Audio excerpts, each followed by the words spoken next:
जागेच्या हिशोबाने आता कामाला लागा। परिस्थितीनुसार युती संदर्भात मित्रपक्षांशी बोलून निर्णय घेऊ। उपमुख्यमंत्री अजित पवारांचं कार्यकर्त्यांना आवाहन।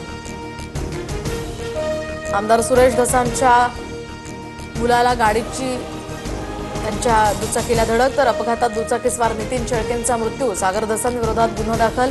गाडी सुरेश धसांच्या मालकीची।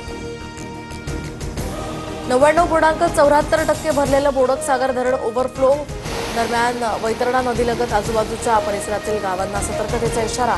यंत्रणांनाही अलर्ट राहण्याचे निर्देश। दक्षिण मुंबईतील कर्नाक पूल आता सिंधू नावानं ओळखला जाणार, तर मुख्यमंत्री फडणवीसांच्या हस्ते उद्या पुलाचं लोकार्पण। दोन्ही उपमुख्यमंत्री इथे उपस्थित राहणार। पंतप्रधान नरेंद्र मोदींना ब्राझीलचा सर्वोच्च सन्मान। ब्राझीलच्या राष्ट्रपतींकडून मोदींचा गौरव। हा सन्मान भारत ब्राझील यांच्या मैत्रीचं प्रतीक असेल, मोदींची प्रतिक्रिया। पाकिस्ताननंतर इस्रायलकडून आता ट्रम्प यांच्यासाठी नोबेल पुरस्काराची मागणी। पंतप्रधान नेतन्याहू यांच्याकडून नोबेल पुरस्कार समितीला नामांकन पत्र।